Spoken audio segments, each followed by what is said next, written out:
All right, folks, here it is, 23rd floor of the Doubletree, downtown Billings, Montana. Here is Town Square Media. This is where the magic of Montana Talks happens. We'll be getting let in here hopefully soon. We got, oh, there it is.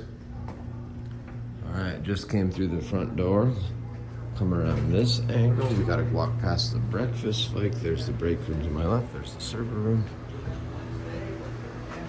They're on air right here.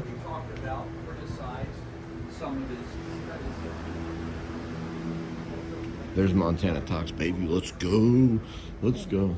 And then here is Travis, and then there's Aaron over there. On our Montana Talks app, Matt in Billings sent this. Hey, Aaron, UNFI, formerly Super Value, is closing.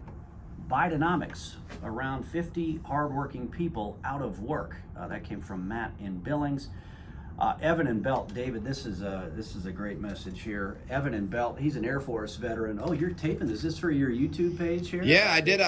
I did ask permission. Hey, yeah, you got it. No, that's good. So, all right, you guys will like this. We just got a message on our Montana Talks app. This is from Evan and Belt. He's an Air Force veteran.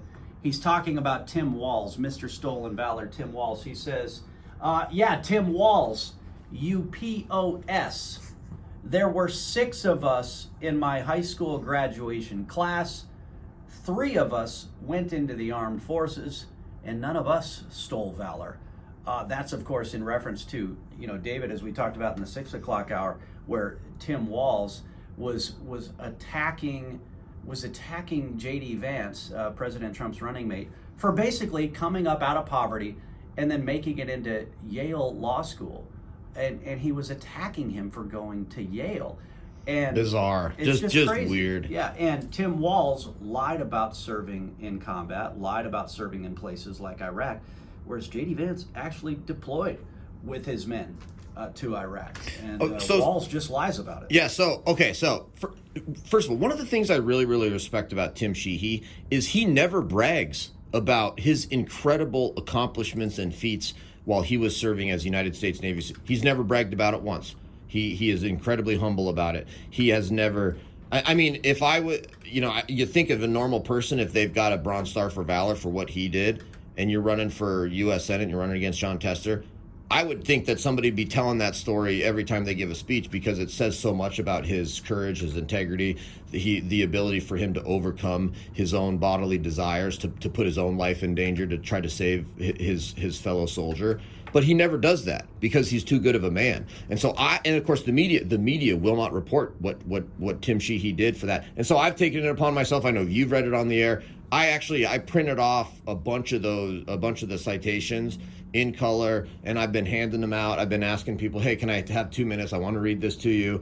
And so it's just incredible. And then some people, and then you show these new polls, and I think you were going to talk about the new Rasmussen poll we've got here in Montana. But you talk about some of this stuff, and then the Democrats' comeback is, oh, well, why should we care about that? What does that tell me about how good of a U.S. senator? And I'm like, oh, you don't care about the integrity of your U.S. senator? You don't care about the character of your U.S. senator? You don't care about the ability of your U.S. senator to sacrifice his own body and his own life for the betterment of another man? That doesn't matter for a U.S. senator?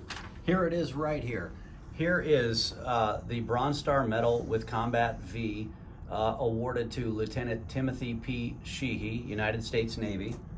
Here is the citation from what do you Navy guys call it? The CNO, is that what you Navy guys call the Chief of Naval Operations? I'm an Army veteran guy myself, but yeah, CNO is Chief of Naval Operations.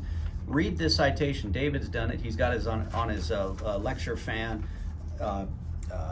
X account and much more. But yeah, no, you're right. This was my rant at the top of the 6 o'clock hour this morning. Is the political media in Montana doesn't want you to see this, doesn't want you to read this, doesn't want you to hear this. And they don't want us to know about a lot of other stuff that's in this letter from Tim Sheehy as well, including all of the other business. People act like, oh, Bridger Aerospace is the only business he's ever... No, actually, Tim Sheehy started a lot of businesses, and he's got a lot of policy positions that are right in line with everything we believe in Montana. So the media is not telling us about that. They're not telling us about stuff in here. Well, the other thing I pointed out, I think it was a couple of days ago, he was back in the air again.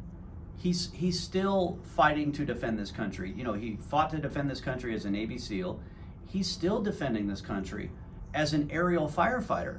You know, diving down, scooping up water with this airplane, and then diving right over top of flames to put the flames out, to defend our public lands, to defend homes, you name it. So literally, he's literally still putting his own life in danger to do good by the people of Montana and the people of the United States of America. That to me says a lot. In the middle of the most important Senate race in the entire country. Also, and he doesn't need the job. He doesn't need to be doing that for money. Yeah, he's already done it, but he still serves as a reserve firefighter. So if they need people to go pilot these aircraft, he's ready and willing, and he's doing it.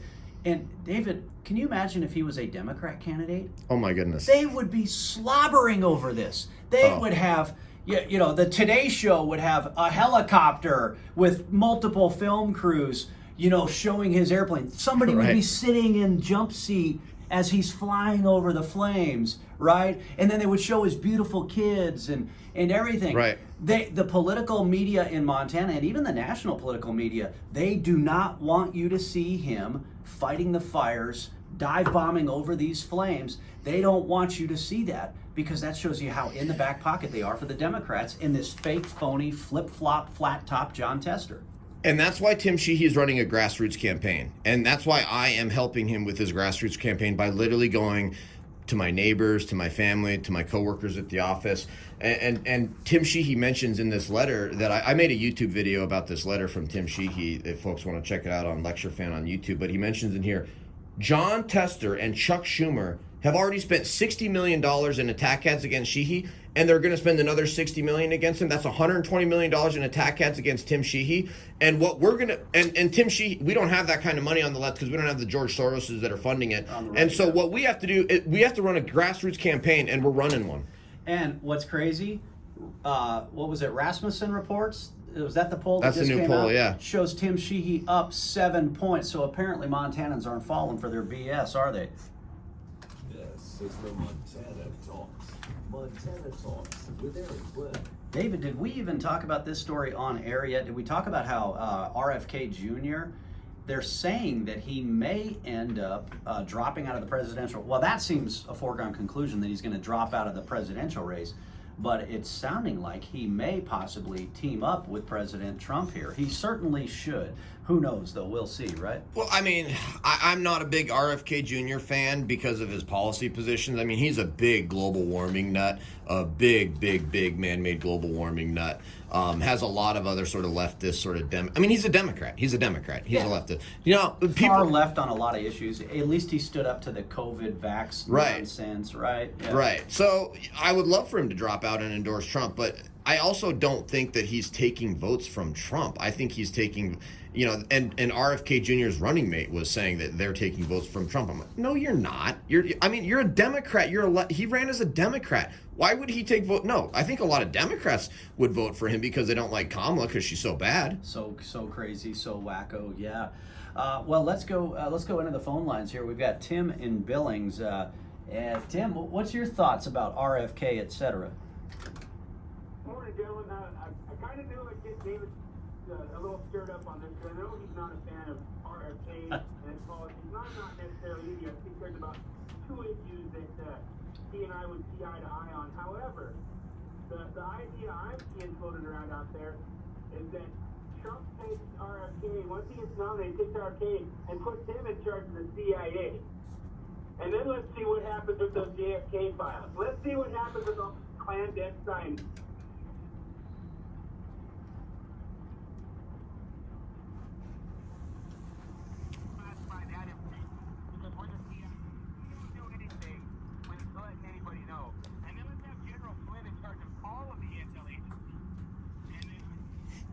Interested to see what happens at the CIA, and then if RFK, you know, starts going off the rails, you know, send him down the road. You know, Trump's still the boss, but oh man, that'd be wild, David. Could you imagine if he put RFK, Robert F. Kennedy Jr., in charge of the CIA? Because RFK, if I remember right, he believes that the head of the CIA at the time was responsible for the assassination attempt on his father. And is it also JFK? Does he believe that as well? I don't know. I mean, I don't think that's a realistic possibility. And I love Tim, and a huge shout out to Tim for joining my Twitch stream. He'll come hang out on Twitch and we'll talk on Twitch, which is why he knows that I'm not a big fan of RFK Jr. And I think RFK Jr.'s got a number of skeletons in his closet, some that we don't even know about, and he'll always say that, hey, I was never a choir boy. It's a grizzly bear skeleton in his closet. Right. He left in Central Park. Yeah, that one is a weird story. I mean, he's never getting confirmed by the U.S. Senate for any of those positions. Well, Not frankly, happening. why don't we put grizzlies in Central Park? Why don't we put wolves in Central Well, Park? we're having to deal with grizzlies in our towns and in our cities and stuff here in Montana because the Democrats in D.C. won't delist them. So, yeah. They love them so much. Well, Yeah. why don't they take them then? Right?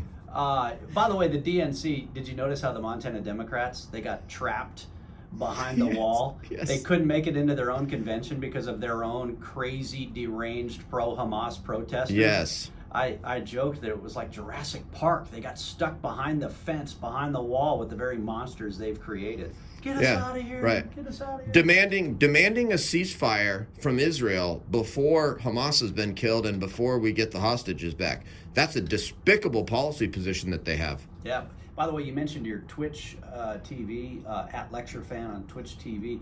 So David, during the Trump rally, was live streaming the entire thing. And it was fun. There was one point you said somebody was saying hello. They were listening in from the Summit Cigar Lounge in Billings. That's right. They were watching your Twitch. That's right. Of the rally. Anyway, I just ran into that guy. Had a cigar with him a couple of days ago. So That's that was pretty awesome. Cool. So I found out who it was. Great Love it. guy. Let's go to Mike in Big Timber next up on the phone lines. Mike, what's